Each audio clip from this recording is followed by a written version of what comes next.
What's up, people? This is We Are Animals MMA. This is my instant reaction to UFC Fort Lauderdale. Let's go over that Corey Sandhagen John Lineker fight. Corey Sandhagen wins the fight by split decision, and the crowd was booing, which I don't agree with. It was definitely a great fight there, but as long as Corey Sandhagen won that one split decision, or maybe even a unanimous decision, he was doing well, switching stances back and forth, and early in the fight, pushing John Lineker back, landing, keeping him at bay, keeping the shorter fighter John Lineker at bay with his jab from the southpaw and from the orthodox position. He was countering well. John Lineker was doing his best when he was pushing Sandhagen back. So when he was moving forward, he was landing his patented right hook to the body, left hook to the head, and then he builds off of that. Usually, I thought he should have probably used more leg kicks in the fight against Corey Sandhagen to get him thinking about something else, and that was something that Sandhagen was using on him. You know, getting him moving back, especially like even late in the fight. He was landing on countering John Lineker over the top, and just keeping him jabs in his face, feinting, throwing feinting with his upper body, his hands, feinting with his legs, and Sandhagen was doing his best work going forward. It was great win for him, especially against a tough guy in John Lineker. So it was a good win. I don't know why the fans are booing, but it was definitely Sandhagen's fight there, and he's definitely somebody to watch, because he was talking about how he watched a lot of Dominic Cruz, you know, the former bantamweight champion there. So he was using some of his move, his angles, slipping off of shots, getting some takedowns in there, faking takedowns, really mixing it up. He had definitely a big bag of tricks, and that usually can fake out a lot of his opponents, especially in the tough bantamweight division. So look for him in the future. Sandhagen also landed a Sanchez-esque cartwheel kick in the fight, which was nice. He was landing some beautiful moves like that on the front leg of Lineker, and Lineker got frustrated. So anytime Lineker would try to push forward, he would use that to keep him back, and then land those either left hands if he's in the southpaw stance, or coming over the top with the right hand if he's in the ortho. Also, another thing that Corey Sandhagen was using, even from the southpaw stance, he's using like a front, oblique kick to keep John Lineker back. Even in that third round, he's using it, and he actually held his leg out. He kept his leg out on Lineker's front leg and held it on Lineker. Frustrated in there. But what an amazing fight. Definitely got to go back and watch that and see some of those setups. Alright, let's talk about that Glover Teixeira Ian Cutelaba fight. As I said in my analysis video, my breakdown of my prediction video, that Cutelaba would come out fast. Came out fast with some high kick. He came with high kick. He was throwing nice little 1-2s. Glover trying to counter over the top with his right hands. He was catching. He actually hurt Glover with spinning back fist. Sorry about that. Take a sip of this drink. And he caught him with and hurt Teixeira, but Teixeira weathered that early storm. That is Ian Cutelaba, and he started slowing down closer to the end of that round. And Glover actually that second round took advantage of Cutelaba, ended up on his back, and he dove on that. As you can see, he dove on that right away and jumped on his back, and then past guard got the mount, landed some big shots, got him forced to turn, and Cutelaba was ready to tap. He was gassed out in that fight, and then that second round, because when you look for the finish right away early in the fight like that, Definitely use all your energy right in the beginning there.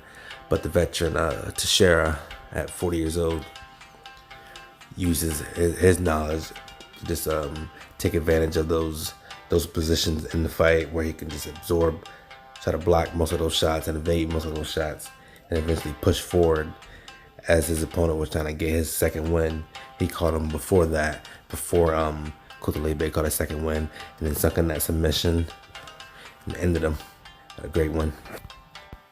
All right, Mike Perry versus Alex Oliveira. In the first round there, you see Oliveira hurting Mike Perry, bloodying him up with the 1-2s, hitting him with jabs and 1-2 from the ortho position. Really connected with him, and Mike Perry trying to counter over the top while he was getting pushed back throughout that round. Then in the second round there Alex Oliveira, Cowboy, got a little overzealous. He got caught pushing Perry back to the fence and caught with a left hook, I believe it was. Dropped him and then kept him on the ground. Then late in the fight, he got him pushed him back down or caught him with a shot. Couldn't really tell from the angle, but he got on top and he also progressed. When he had Oliveira on his back and his guard, and he was landing shots, hard ground and pound, using some nice control there. So that shows he has been working on his ground game, controlling that far arm of Oliveira, so he couldn't use it to post to stand up. He would reach behind the back of Oliveira with his right hand, controlling the right hand of Oliveira, and landing his left hand with strikes and doing some damage there. Perry looking sharp out there, especially in the third round, putting in Oliveira, landing big hooks, big right hooks and left hooks, pushing Oliveira back towards the cage, and kept driving him back. Oliveira used a lot of energy early on in the fight. Perry looked sharp out there. He looked sharp on the ground. So some improved wrestling ability, improved control ability, the ability to keep your opponent on the ground. Probably learned that from Don Cerrone. You either win or you learn. So he's learning, which shows that he's also improving in his fight IQ, which is a good sign in his development in that welterweight division. Perry was doing excellent with his blitzes. He would just run into his punches, slamming into his opponent. As I said in my analysis video, he would run in the previous fight. He'd run to a blitz like a right hook, left hook, run into the clinch. But this time he was just keeping it tighter, not exactly running into the clinch, but keeping his combinations and just staying inside close boxing range. But as expected in the Greg Hardy Smoliakov fight, Greg Hardy wins by first round TKO. He felt the power of Greg Hardy and shelled up. He doesn't have too much head movement, as I said in my earlier analysis video. As you guys can go back and check that out on my page.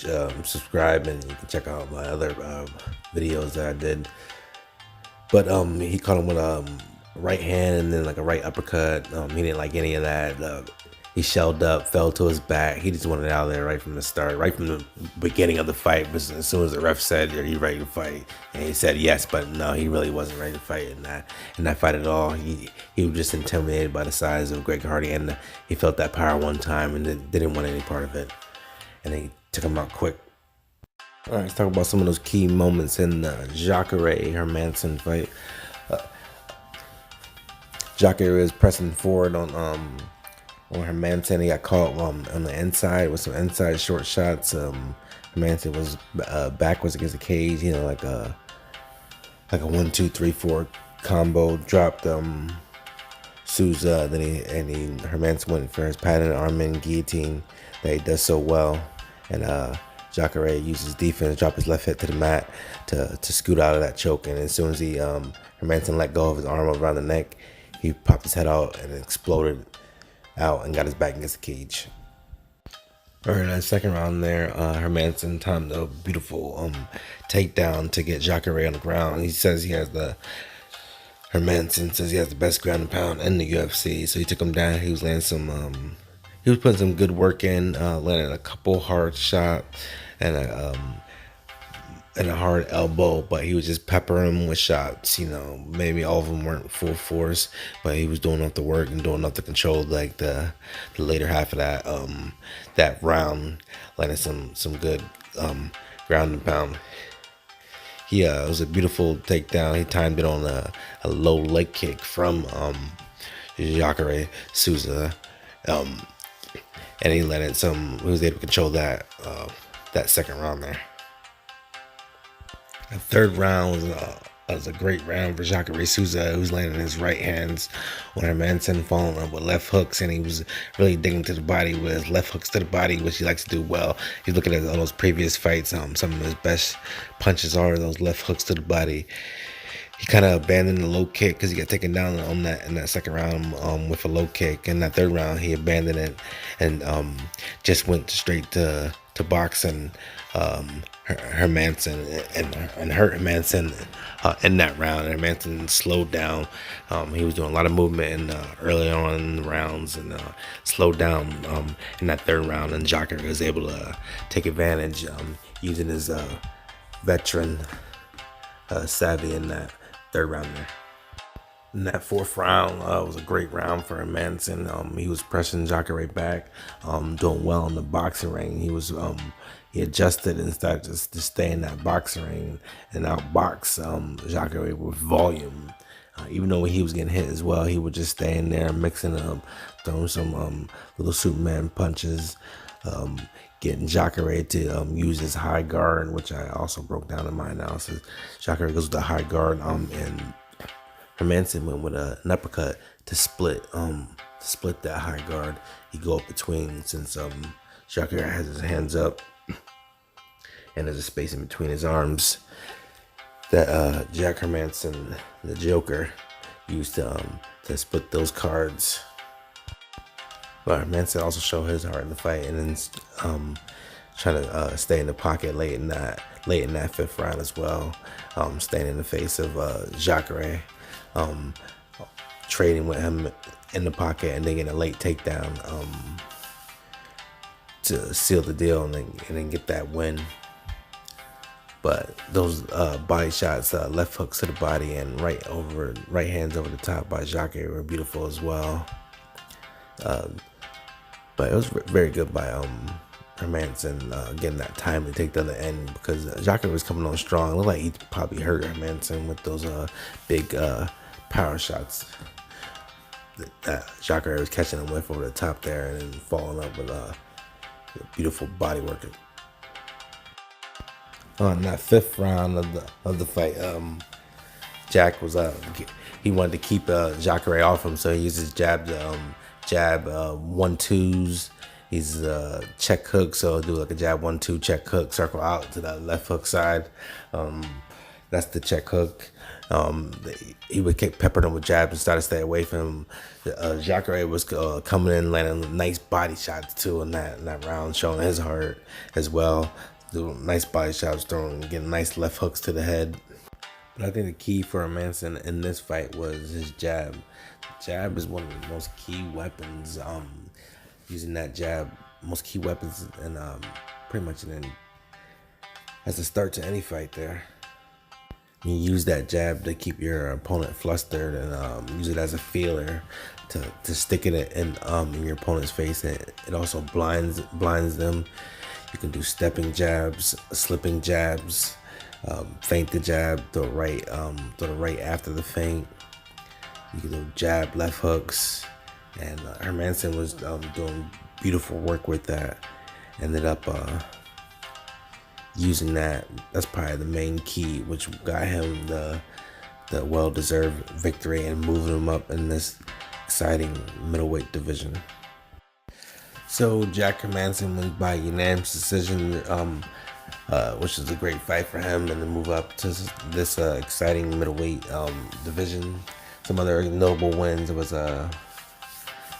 Sato beating Ben Saunders, knocking Ben Saunders out and knocking him down, a nice 1-2, and finishing him with a ground and pound.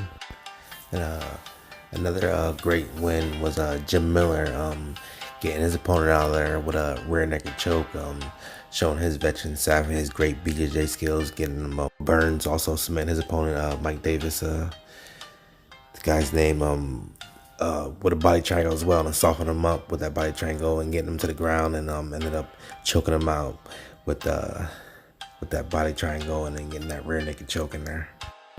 Corey Sandhagen with a good win over a veteran like John Lineker, using his jab and switch stances and variety of moves to get that W.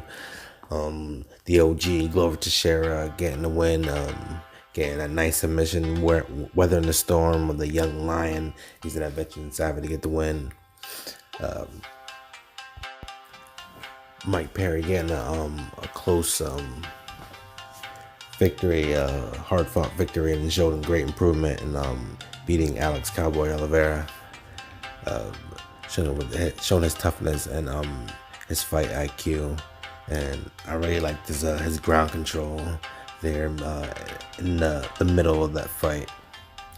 But that's the end of this is the instant reaction video, so in case I probably missed some things, I watched a lot of fights, and this is just my instant reaction to it. But be sure to like the video, subscribe, check out my other videos I have on my channel, and I'm looking to do some more work here, and looking to grow this channel. So like, comment, subscribe, and I'll check you guys out later. Peace.